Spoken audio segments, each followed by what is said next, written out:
तो नमस्कार बच्चों, क्या हाल चाल, कैसे हो आप सारे के सारे। उम्मीद करता हूँ सारे के सारे अच्छे हो।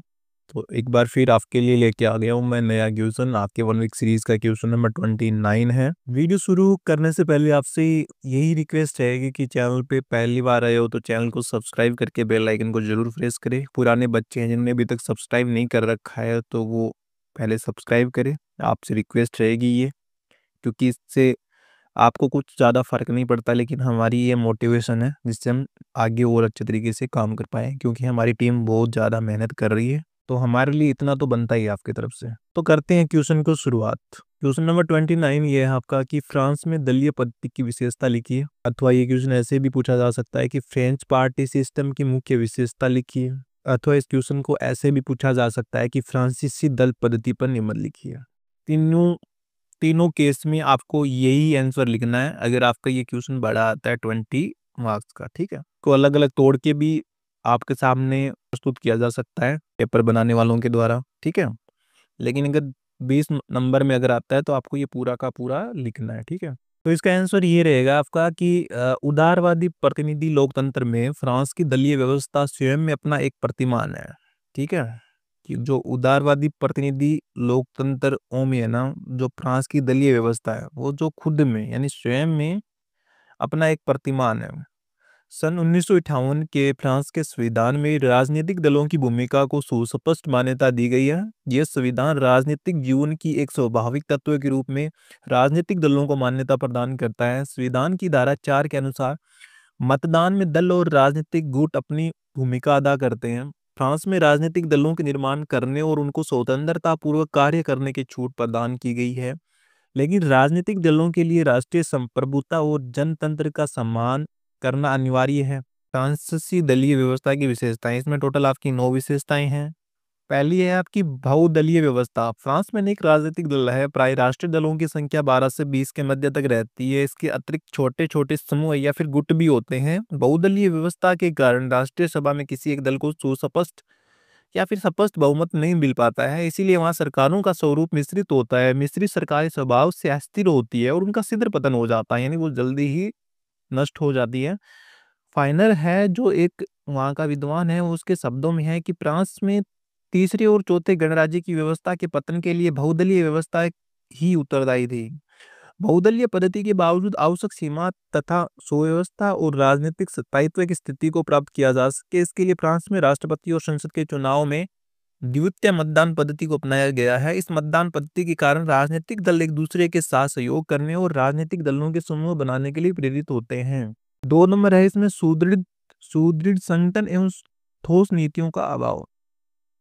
फाइनल ने फ्रांस की दलीय व्यवस्था की इस विशेषता को स्पष्ट करते हुए लिखा है कि फ्रांसीसी राजनीतिक दल संगठन में कमजोर है, अनुशासन में प्रभावहीन है, उनके पास एक निश्चित विचारधारा एवं कार्यक्रमों का अभाव है और उनके समर्थक विविध प्रकार के विजातीय एवं अस्थिर मौलिक है।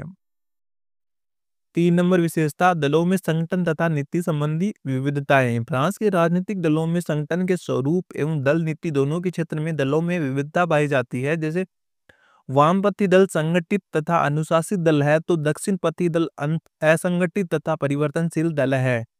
कुछ का संगठन राष्ट्रव्यापी है तो कुछ का स्थानीय स्तर तक का भी नहीं है। कुछ दलों में की नीतियां राष्ट्रीय सम्मेलन में तय की जाती है, तो कुछ दलों की नीतियां गुट या स्तर पर ही निर्धारित की जाती है। कुछ संसदवाद के सार्थक समर्थक है तो कुछ विरोधी है। ठीक है, कि भाई कुछ संसद को समर्थन देते हैं तो कुछ इसके अगेंस्ट भी होते हैं। ठीक है, 4 नंबर विशेषता है अनुशासन का अभाव। मतलब नॉर्मल सा क्वेश्चन है लेकिन इंपॉर्टेंट है आपके लिए। तो 4 नंबर विशेषता है इसका अनुशासन का अभाव। फ्रांस में राजनीतिक दलों के सदस्यों में अनुशासन का अभाव पाया जाता है। दल के सदस्य दल के नियमों की अवहेलना करते रहते हैं। दलीय नियमों को सदस्य अपनी स्वतंत्रताओं में अनुचित हस्तक्षेप समझता है। 5 नंबर विशेषता है दलों के राष्ट्रीय स्तर की स्थानीय स्तर में तालमेल का अभाव। फ्रांस में वामपंथी दल को छोड़कर दल के विभिन्न स्तरों के संगठनों के बीच तालमेल का अभाव रहता है। फ्रांस में दल के संसदीय पक्ष से यह उपेक्षा की जाती है कि वह दल के संगठन को व्यवस्थित रखे। 6 नंबर हो गया आपका अल्पावधि। फ्रांस के दलों के सदस्यों की क्षणिक भावनाएं दलों को बना बिगाड़ सकती हैं। वह कोई भी राष्ट्रीय मुद्दा नए दल का निर्माण कर सकता है, पुराने दल को 2 भागों में विभाजित कर सकता है। इस पर कारण फ्रांस के अधिकांश राजनीतिक दलों का जीवन अल्प होता है। प्रोफेसर मुनरो ने इस दलों से नीचे और गुट के ऊपर माना है।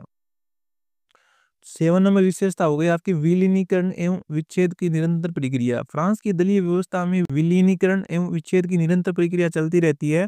संसद सदस्य प्राय एक दल को छोड़कर दूसरे दल में सम्मिलित होते रहते हैं और उन्हें दंडित करने के स्थान पर पारितोषिक मिलता है, क्योंकि इस फेर बदल में उसे मंत्री परिषद प्राप्त होने की आशा रहती है। क्वेश्चन नंबर 8, राजनीतिक प्रवृत्तियों की स्थिरता। फ्रांस में प्राय राजनीतिक प्रवृत्तियों की स्थिरता पाई जाती है। इन प्रवृत्तियों को मोटे रूप में 2 भागों में विभाजित किया जा सकता है। प्रथम दक्षिणपंथी प्रवृत्तियां और दूसरी वामपंथी प्रवृत्तियां। 5वीं गणतंत्र के प्रारंभ होने के बाद में फ्रांस में दलीय सरलीकरण के प्रति एक प्रवृत्ति दिखाई दी थी और पिछले 35 वर्षों के फ्रांस के राजनीतिक दलीय स्वरूप से हम पाते हैं कि बहुदलीय व्यवस्था 2 समूहों में रूपांतरित हो रही है, जो दक्षिण और वामपंथी दूरी पर स्थित है। वामपंथियों में साम्यवादी तथा समाजवादी प्रमुख है और दक्षिणपंथियों में यूडीएफ तथा आरपीआर प्रमुख है। तो लास्ट विशेषता आपकी रहेगी दलों की दोषपूर्ण एवं अवसरवादी प्रतिद्वंदिता की राजनीति। फ्रांस में दलों के सामान्य सदस्य और उनके नेता राजनीति को खेल भावना के साथ स्वीकार नहीं करते हैं, जैसा कि ब्रिटिश राजनीतिक दलों के बारे में प्रसिद्ध है। फ्रांस में राजनीतिक दल तथा उनके राजनीतिक के परस्पर द्वेषपूर्ण एवं अवसरवादी राजनीतिक प्रतिद्वंदिता में विश्वास रखते हैं, जो कभी कभी व्यवहार में इतनी उग्र एवं असहिष्णु होती है कि उसे राजनीतिक प्रतिद्वंदिता की जगह राजनीतिक युद्ध कहा जा सकता है। ओग जो कि विद्वान है, उसके अनुसार फ्रांसीसियों के लिए राजनीति एक खेल की अपेक्षा एक युद्ध अधिक है। फ्रांस में बहुदलीय व्यवस्था विद्यमान होने के कारण, तो बच्चों इसमें आपके टोटल 8 कारण है। पहला कारण है ऐतिहासिक विरासत। फ्रांस में बहुदलीय व्यवस्था वहां के वैधानिक इतिहास की उपज है। फ्रांस विधानों की प्रयोगशाला रहा है और संविधानों में जितने रूप पिछले लगभग 100 वर्षों में यहाँ दिखाई दिए हैं, उतने कहीं नहीं दिखाई दिए हैं। क्योंकि फ्रांस के विधानों के संबंध में अनेक परिवर्तन हुए हैं, तो यहाँ अनेक प्रकार के अवशेष रह गए हैं, जिनका समर्थन व खंडन करने के आधार पर वहाँ अनेक दल बने हैं। तो 2 नंबर इसका कारण ये है आपका अति व्यक्तिवादी स्वभाव। एक फ्रांसीसी व्यक्तिवादी स्वभाव लिए हुए होता है, इसीलिए वह किसी संगठन या फिर दल द्वारा थोपे गए नियंत्रण या अनुशासन को स्वीकार नहीं करता है और न ही वह अपनी इस भिन्न भावना में प्रकट करते हैं और हिचकिचाता है, और इसीलिए वह किसी किसी दल में काम करने तथा उस दल के नियम और अनुशासन को पालन करने में अपने आप को असमर्थ पाता है। इसी स्वभाव के परिणाम स्वरूप फ्रांस में अनेक छोटे छोटे तथा व्यक्ति केंद्रित दल विद्यमान रहते हैं और ये बनते हैं तथा बिगड़ते रहते हैं। यही कारण है कि वहाँ किसी दल के टिकट पर विजय होने के बाद भी ये आवश्यक नहीं है कि वह संसद में उस दल की नीतियों का समर्थन ही करेगा।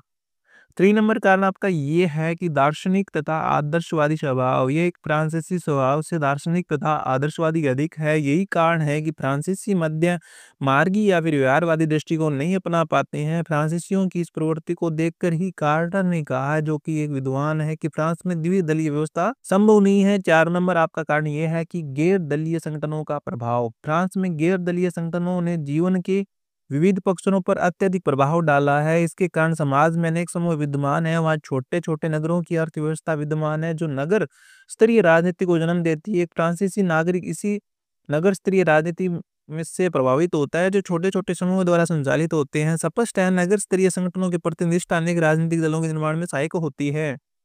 5 नंबर कारण आपको बच्चों ये है राजनीतिक व्यवस्था में निरंतरता तथा स्थिरता का भाव। फ्रांस की राजनीतिक व्यवस्था में निरंतर तथा स्थिरता का भाव रहा है, जिसने फ्रांस में अनेक राजनीतिक दलों के विकास में सहयोग दिया है। 5वें गणतंत्र के संविधान के बाद राजनीतिक व्यवस्था में पहले ही अपेक्षा निरंतरता और स्थिरता रही है, तो फ्रांस में धीरे धीरे दलों की संख्या में कम होती गई है तथा वे 2 मुख्य समूह में वर्गीकृत होने की दिशा में बढ़े हैं। ये समूह है वाम पक्ष तथा दक्षिण पक्ष का। जाति और धर्म की विविधताएं। फ्रांस में जाति और धर्म की विविधता ने भी बहुदलीय प्रणाली के विकास में योग दिया है। 7 नंबर कारण आपका ये है प्रादेशिकता और स्थानीयता की भावना। फ्रांस में प्रादेशिकता और स्थानीयता के आधार पर ही अनेक दलों का निर्माण हो जाता है। 8 नंबर कारण आपका ये है संसदीय कार्यक्रम की प्रणाली। फ्रांस में अपनाई जा रही संसदीय कार्यक्रम की प्रणाली, जिसके द्वारा विधेयक समितियों एवं रिपोर्टों के अधीन कर दिए जाते हैं, छोटे छोटे गुटों को जन्म देने के लिए उत्तरदायी है। फ्रांस में बहुदलीय प्रणाली के परिणाम। तो बच्चों फ्रांस में बहुदलीय प्रणाली के प्रमुख परिणाम निम्न प्रकार है। अस्थिर सरकारें। फ्रांस में बहुदलीय व्यवस्था के कारण राष्ट्रीय सभा में किसी एक दल को स्पष्ट बहुमत नहीं मिल पाता, वहां अनेक दल मिलकर सरकार का निर्माण करते हैं। मिश्रित सरकारें स्वभाव से अस्थिर होती है और वो सरकारों का पतन जल्दी होता है। फाइनर ने कहा है कि फ्रांस में तीसरे और चौथे गणराज्य की व्यवस्था के पतन के लिए बहुदलीय व्यवस्था ही उत्तरदायी थी। इस अस्थिरता के बावजूद बहुदलीय व्यवस्था का एक लाभ यह है कि उसे समाज में विद्यमान प्राय सभी प्रमुख समूहों को राष्ट्रीय सभा में प्रतिनिधित्व मिल जाता है। 2 नंबर है आपका सुदृढ़ संगठन एवं ठोस नीतियों का अभाव। बहुदलीय व्यवस्था के कारण फ्रांस के राजनीतिक संगठनों में सुदृढ़ता व ठोस नीतियों का अभाव पाया जाता है। फ्रांस के राजनीतिक दल संगठन में कमजोर तथा अनुशासन में प्रभावहीन है। उनके पास निश्चित एवं व्यापक प्रोग्रामों का अभाव है। उनके समर्थन विविध प्रकार के विजातीय एवं अस्थिर वो वकील है। 3 नंबर है आपका अल्पायु। बहुदलीय प्रणाली के कारण फ्रांस के राजनीतिक दल अल्प अवधि में ही बन बिगड़ जाते हैं। या क्षणिक भावना ही दलों को बना बिगाड़ सकती है। कोई भी राष्ट्रीय संकट या मुद्दा नए दलों को जन्म दे सकता है और पुराने दलों को आपस में बांट सकता है। उदाहरणतः अल्जीरियाई संकट ने अनेक छोटे छोटे दलों को जन्म दिया था और पुराने दलों को आपस में बांट दिया था। इसी प्रकार आम निर्वाचन के समय अनेक दल अस्तित्व में आ जाते हैं। आश्चर्य है कि जो दल राष्ट्रीय संकट के समय अथवा निर्वाचन काल में निर्मित होते हैं वे संकट या निर्वाचन की समाप्ति के बाद उज्जवल हो जाते हैं। इस तरह फ्रांस के अधिकांश राजनीतिक दलों का जीवन अल्पायु है। 4 नंबर है आपका दल बदल। बहुदलीय व्यवस्था के कारण वहां मिश्रित सरकारें होती है, इससे दल बदल को भी बढ़ावा मिलता है। सांसदों का एक दल को छोड़कर दूसरे दल में शामिल हो जाना मामूली घटना है। फ्रांस में दल बदलों को घृणा की दृष्टि से नहीं देखा जाता, उन्हें दंडित करने के स्थान पर पारितोषित किया जा रहा है। परिषद के प्रत्येक फेरबदल में उन्हें मंत्री पद के प्राप्त होने की आशा रहती है। सिंह फ्रेंग का मत है कि फ्रांसीसी राजनीति दल बादलों के समान अनिश्चित और परिवर्तनशील होते हैं। इस प्रकार फ्रांस में बहुदलीय व्यवस्था का सर्व प्रमुख परिणाम यह है कि वहां अधिकतर मिलीजुली सरकारें का निर्माण होता है और ये सरकारें दल बदल आदि दोषों द्वारा अपने आप स्थायी तथा प्रभावशाली नहीं बन पाती है। निष्कर्ष, फ्रांस में प्रमुख राजनीतिक दल है साम्यवादी, समाजवादी, यूडीएफ तथा आरपीआर। साम्यवादी तथा समाजवादी दल वामपंथी धुरी के दल में है, तो यूडीएफ और आरपीआर दक्षिणपंथी धुरी के दल हैं। फ्रांस की राजनीतिक सत्ता इन्हीं दलों के इर्द गिर्द रहती है, लेकिन किसी एक दल को कभी स्पष्ट बहुमत नहीं मिला है, इसीलिए हमेशा संयुक्त दलीय सरकारें ही कार्य करती हैं। तो बच्चों ये आपका एक क्वेश्चन था, बहुत ही इजी लैंग्वेज इसमें यूज करी गई है। क्वेश्चन एग्जाम के पॉइंट ऑफ व्यू से बहुत ज्यादा इंपॉर्टेंट है, तो इस क्वेश्चन को अच्छे से आप गो थ्रू करोगे